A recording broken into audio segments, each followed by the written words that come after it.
Salam alaikum. Good morning, everyone.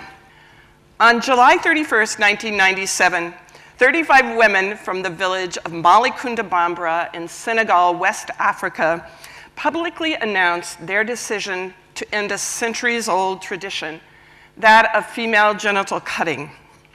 This was reported on television, radio, and newspapers throughout Senegal and internationally. Their decision came after they had participated in a 3-year empowering education program that was implemented by Tostan and in which they learned their human rights for the very first time. They learned about their right to health.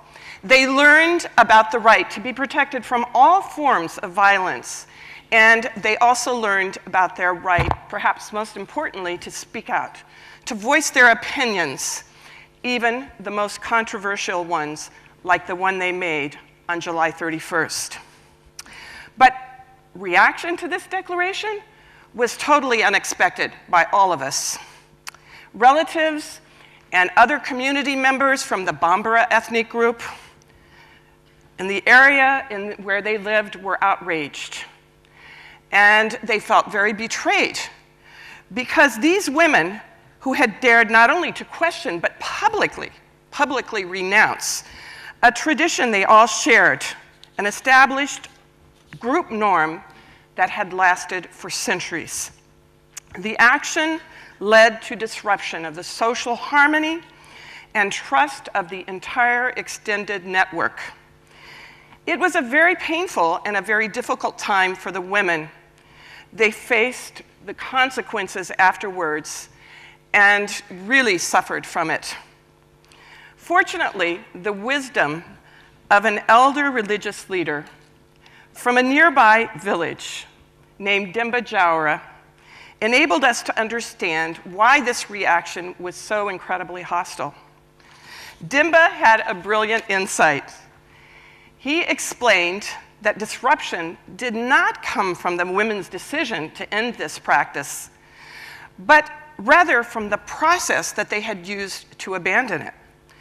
Because female genital cutting is a social norm which involves shared expectations of compliance by all members of the social group and carries very harsh sanctions if not followed, one individual, one family, one community could never abandon this practice alone without facing the anger, the condemnation, and marginalization from all the other members of the social network to which they belong. But Demba had a solution. If new and trustworthy information is spread by the people themselves and discussed with the rest of the social network, including all those who really matter the most to them, then a disruption of the practice would be possible without disrupting the social cohesion of the community and the extended family. The disrupted practice could then be considered a positive disruption. One village is not enough, Demba declared. It takes a whole social network to change behavior.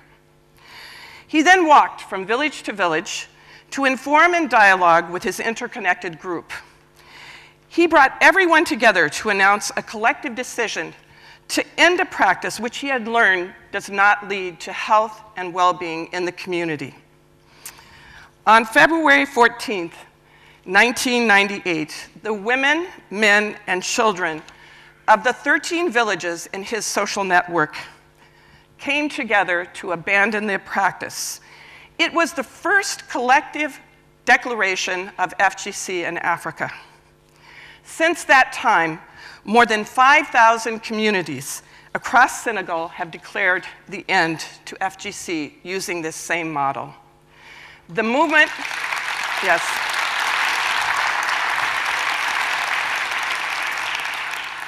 The movement continues to accelerate, and we believe that within 3 years, Senegal could be the first African country to be FGC-free.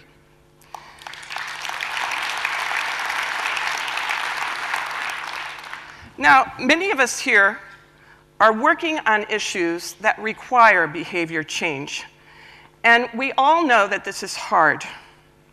Imagine when the behavior change is rooted in deeply entrenched social norms. It's even harder. Often, the consequences of efforts to disrupt an existing social practice can lead to anger, resistance, defensiveness, and worse, total blockage of any initiative towards change. Disruption is often necessary, yes, but instead of being aggressive and confrontational, the disruption can be organized from within and respectful, and everyone then becomes involved and engaged. And it can be then much more effective and much more sustainable. In fact, once a critical mass is reached, the change will no longer even be viewed as a disruption, but it will become a new social norm. Dimma's strategy, he was so intelligent, was to reach out to the most conservative religious and traditional leaders and tell them that they were going to be the new leaders of this movement for change. And they were honored because of this, and most of them happily accepted. Now, this does not mean that Dimma or other community change leaders did not have difficulties. It was not an easy time. To the contrary, these are controversial issues, and in the beginning, there was often much confrontation. But by combining courage and patience and perseverance, and above all, a broader framework of deep respect, they succeeded. Now, in Tostan's case, the strategy involves something that we now call organized diffusion. It starts in the classroom, where there's lots of dialogue, and for a long period of time. Again, these classes last for 3 years. After each class, the participants go home and they share their knowledge with a co-wife, a friend, their husband, a religious leader. Then the class itself organizes community events, and they share all the information they have learned with everyone else in the community. And again, there is lots of discussion.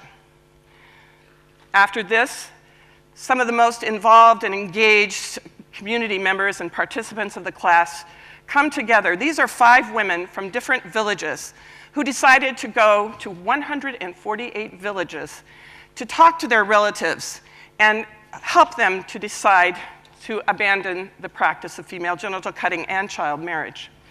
And this represents their social network. They went to so many of these villages and were successful in leading the villages to public declaration for the abandonment of that practice. Then there are inter-village meetings where people come together, all the villages that have been contacted, and they discuss what they want to do, what decisions they want to make, and how they're going to do it. And many, and most actually, then organize public declarations where all of the villagers come together, all the representatives.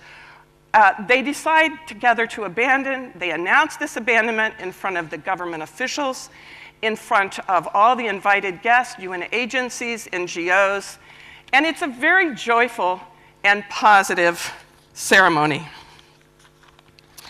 Now, we have discovered that this strategy to change deeply entrenched social norms, proposed by Dimma Jawara in 1997, can also be used for many other social norms that can often significantly hinder efforts in development, such as in education, in health, in the environment, in governance, and in economic growth. One example that is totally different from FGC is in the field of education. Tostan is now piloting a new module on positive parental practices, which we believe will help to better prepare infants in rural Senegal for more successful learning in schools. Now, this is critical because education results in Senegal are truly dismal. Indeed, a recent evaluation of levels of reading among girls and boys in Senegal, throughout Senegal, in the formal school, revealed that after 3 years of primary schooling, only 7% of girls and 11% of boys had attained a minimum reading level. Now, this is despite decades of teacher training, curriculum reform, and construction of school buildings throughout Senegal. This report stunned us, and we realized that perhaps out-of-the-box solutions were necessary. After a year of participatory research in Senegal, Tostan discovered that one such solution may reside in uncovering deeply entrenched social norms surrounding parenting practices, which actually prohibit mothers and fathers from engaging in learning interactions with their young children. Many parents, particularly in rural areas, believe that it is best not to talk to their babies, not to talk to their young children, to show too much attention to them, because they are actually protecting their children from spirits or other forces that they believe will harm these young children and even take them away. They also are not aware that the most important period for brain development occurs between 0 and 3 years old and can be greatly stimulated by the child's caretakers. But again, providing information to class members on brain development and the importance of looking at, interacting with, and stimulating learning in the infant is not enough to change behavior, as we learned before. Because any parent who attempted to enact new parenting practices on their own, alone, would be stopped by other family members. Often the mother-in-law would come and say, no, don't look in the baby's eyes. No, you can't do this. This is dangerous. No, don't talk to a baby. This could be very dangerous. And so they do stop. And the new information, thus, needs to be spread and shared throughout this whole social network, through the organized diffusion strategy, so that everyone, the mother-in-laws, the other families, the grandparents, the other children who take care of the young babies and children, that they're all talking to, they're all playing with and actively stimulating the baby and child at all opportunities and throughout the day. Through using this strategy, newly literate parents who went through the Tostan program and then went through this other module on parenting have now started to talk, they have started to talk to and interact and read African traditional stories and other storybooks to their children on a regular basis. And they are joyfully surprised when they realize that even the youngest children are able to read these books in their mother tongue, of course, as we shall see in this short video film, which was taken on a cell phone in a remote rural community in Senegal, where reading books was not at all a common practice. No one did. The jubilant reaction you will see here when a 4-year-old can fluently read in his mother tongue in Mandenka is a testament of the community's wholehearted embrace of positive disruption that has come from within.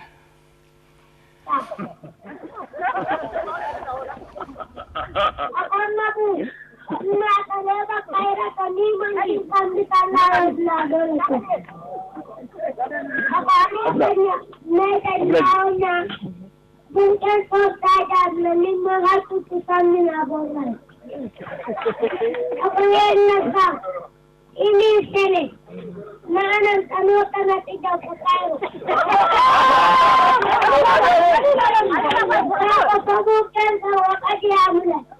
O muna na mga kitulong namin ako po ng tuloy. Kung magloko sila dyan, nagkakalo ko karoon ng karoon.